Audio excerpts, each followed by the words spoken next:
Konarak, kusini mashariki mwa Irani, upepo wa bahari ya Oman ulivuma kwa sauti nzito majira ya mchana, ukiwa kama shuhuda wa kurejea kwa mashujaa baada ya siku 100 katika maji ya kimataifa. Msafara wa 103 wa jeshi la wanamaji la Irani uliingia katika bahari ya Konarak ukiwa umebeba si silaha pekee, bali ujumbe wa kisiasa, nguvu na alama ya uwepo wa taifa katika bahari kuu za dunia. Mbele ya macho ya maafisa wa kijeshi na familia zao, meli mama ya mbele Makrani ilisimama kwa fahari. Pembeni yake, manuari ya kivita Shahed Nakhdi na meli ya kubeba helikopta ya kikosi cha walinzi wa mapinduzi ya Kiislamu IRGC Shahed Mahdavi zilipanga mstari kama askari waliomaliza operesheni ya kimataifa kwa heshima. Msafara huo ulianza safari yake mapema Desemba, ukivuka takribani maili 13,000 za majini. Ilikuwa kushiriki katika mazoezi ya pamoja ya kijeshi yaliyopewa jina la Will for Peace 2026 pwani ya Afrika Kusini. Zoezi hilo lilifanyika chini ya mwamvuli wa mfumo wa BRICS Plus, likikusanya mataifa 9 yakiwemo China, Urusi, Brazil na wenyeji wao Afrika Kusini, kwani katika maji hayo ya mbali Irani haikuenda kama mgeni wa kimya. Ilienda kama mshiriki kamili wa jukwaa jipya la nguvu za dunia zinazoibukia. Admiral Emad Nejad Morid, kamanda wa msafara huo, alizungumza kwa sauti iliyojaa kujiamini licha ya kile alichokiita jitihada za kuzuia ushiriki wa Iran. Kikosi chake kilidumisha uwepo madhubuti na wenye ufanisi kupitia kile alichokiita diplomasia hai ya kijeshi baharini.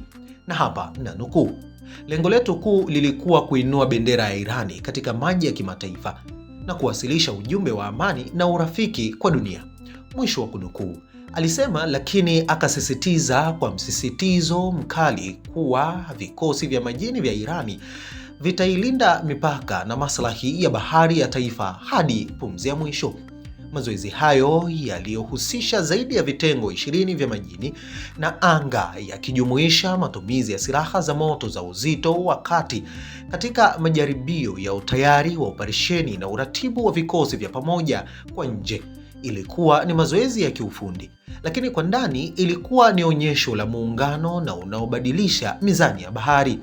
Kamanda mkuu wa jeshi la wanamaji la Irani, Real Admiral Shahram Iran, aliweka wazi kuwa ushiriki wa msafara wa 103 ulikuwa na ujumbe muhimu wa dunia. Kwa mujibu wake, namna mataifa mengine yalivyoshirikiana na Irani baharini ilidhihirisha hadhi na nguvu ya kikosi hicho.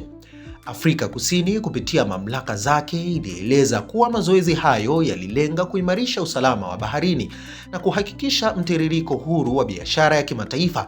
Lakini wachambuzi wa masuala ya kimataifa wanaona zaidi ya hapo. Wanaona jukwaa jipya la ushawishi wa kisiasa na kijeshi likijengwa nje ya mfumo wa Magharibi. Katika miaka ya hivi karibuni, uwepo wa Irani katika bahari kuu umeongezeka. Kauli ya makamanda wake imekuwa thabiti. Uwepo wa kundi katika maji ya kimataifa ni nguzo ya usalama wa taifa na usalama wa meli za biashara. Kwa kurejea kwa msafara wa 103, Irani haikuleta tu meli za baharini, ilileta picha ya taifa linalotafuta nafasi yake katika ramani ya nguvu za baharini, taifa linalochanganya diplomasia, mazoezi ya kijeshi na ishara za kisiasa katika mkondo mmoja. Konarak ilishuhudia kurejea kwa meli, dunia ilishuhudia kurejea kwa ujumbe. Irani ipo baharini, ipo mezani na iko tayari kusimama hadi pumzi ya mwisho.